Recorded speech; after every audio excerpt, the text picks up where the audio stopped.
In the long, strange history of Hollywood what-ifs, few stories are as irresistible as the one attached to Blazing Saddles. Released in 1974, Mel Brooks's anarchic western didn't just push boundaries, it dynamited them, gleefully mocking racism, genre cliches, and the mythology of the Old West with a fearlessness that still feels shocking decades later. It's become one of the most quoted comedies of all time, a film so audacious it's hard to imagine it ever being made in the first place. And yet, in the early stages, it almost looked very different. One of the most famous actors in American film history was offered a role and seriously considered it before ultimately walking away.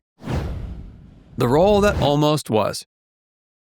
When Mel Brooks was putting together Blazing Saddles, one of his bold ideas was to reach out to Hollywood royalty. He didn't just want a big name, he wanted the big name, John Wayne. Brooks offered Wayne the part of the Waco Kid, the washed-up, quick-draw gunslinger who becomes an unlikely ally to Sheriff Bart. But Wayne, the very embodiment of traditional Western masculinity, politely declined. After reading the script, he reportedly told Brooks that while he found it funny, it was too dirty for his screen persona, even though he said he'd be first in line to see the finished film. This moment says so much about the collision of Hollywood old guard and the audacity of Brooks's vision. Wayne's refusal wasn't just about the role, it was a marker of how radical Blazing Saddles was perceived. The movie brazenly parodied the very genre that Wayne helped define, and it did so with a raucous irreverence that was almost unheard of at the time. While Wayne's absence is now an amusing footnote, his decision helped pave the way for Gene Wilder's unforgettable, off-kilter portrayal, a performance that remains one of the film's emotional anchors.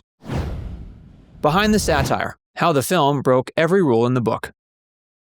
What made Blazing Saddles so explosive wasn't just its jokes, but its fearless willingness to skewer sacred cows, whether that was rampant racism in the Old West or the very tropes that made Westerns beloved. Mel Brooks gathered a motley crew of writers, including himself, Norman Steinberg, Andrew Bergman, Alan Euger, and Richard Pryor, to craft a script that wasn't polite or cautious. They wrote what made them laugh first and worried about consequences later. The team's irreverence is evident in nearly every scene. From the moment Sheriff Bart rides into Rock Ridge and is met with hostility, Brooks uses laughter to expose prejudice rather than soften it. The script lays bare the absurdity of racism by exaggerating it to comic extremes, forcing audiences to confront uncomfortable truths even as they're laughing. The approach was novel and controversial at the time. Few mainstream comedies had ever ventured into such politically charged terrain with such brazen humor. There's also the film's delight in breaking cinematic rules. Blazing Saddles constantly calls attention to itself as a movie. Anachronistic elements pepper the Western landscape, and the final act literally spills the characters off the set and into the real world. It was a meta twist that anticipated postmodern comedy by years, and while some executives were terrified of the final product, in one test screening there were a few laughs, and studio heads even suggested dumping the film, it went on to become one of Warner Brothers' biggest hits of the year. When we screened it for executives, there were a few laughs. It became the studio's top moneymaker that summer. Richard Pryor's invisible hand. Pryor, one of the credited screenwriters, was initially considered to play Sheriff Bart himself. Studio executives balked due to concerns about his personal challenges, which led to Cleavon Little ultimately taking the role. Pryor's influence remained deep in the script, especially the way the film used racial humor to expose prejudice. A title that nearly wasn't. Before settling on Blazing Saddles, the project initially carried titles like Tex X, an homage to Malcolm X, illustrating the original creative ambitions that merged sharp social commentary with absurdist comedy. Comedy Groundbreakers on set. Gene Wilder's famous ad-libbed line about simple farmers induced genuine laughter from co-star Cleavon Little, and that very take made it into the final cut, a reminder that even controlled chaos on set could produce magic. Punching above its weight.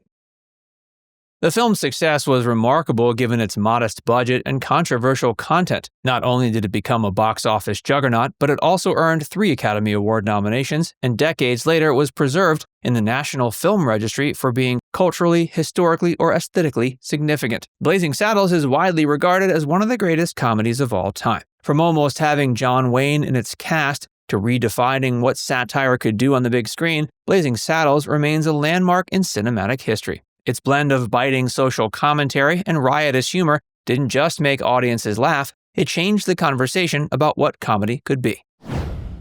The tightrope walk between offense and intent.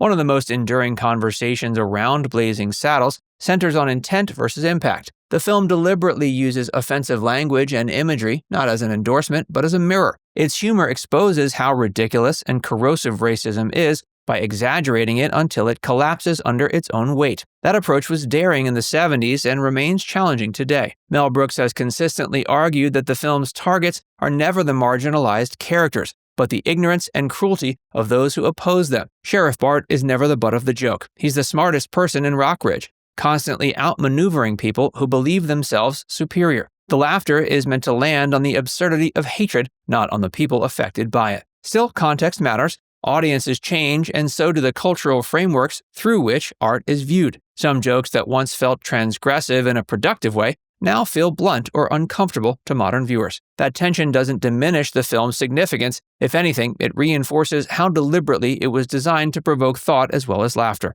Blazing Saddles isn't a passive experience. It asks the audience to engage, to question why they're laughing, and to examine what those reactions say about society. The fact that the film continues to spark these discussions is part of its success. Comedy that ages perfectly is rare. Comedy that remains relevant precisely because it's complicated is even more rare. Blazing Saddles belongs firmly in the latter category. An unlikely emotional core. Amid the chaos, profanity, and fourth-wall-breaking madness, Blazing Saddles contains an unexpectedly sincere emotional thread. At its heart is a story about isolation, trust, and unlikely friendship. Bart arrives in Rockridge as an outsider, fully aware that the town has been set against him before he even speaks. His journey isn't about winning them over through conformity, but about surviving with dignity and intelligence. The bond between Bart and the Waco Kid is central to this emotional grounding. Their relationship is built on mutual respect rather than grand speeches. The Waco Kid sees through the town's prejudice almost immediately, not because he's especially enlightened, but because he's weary of nonsense. Their alliance is quiet, humorous, and deeply human, giving the film a backbone that supports even its most outrageous moments. The emotional throughline is why the film doesn't collapse under the weight of its own jokes. Without it, the satire might feel hollow or merely provocative. Instead, the character's sincerity allows the film to punch hard while still landing somewhere meaningful. Why the legend endures.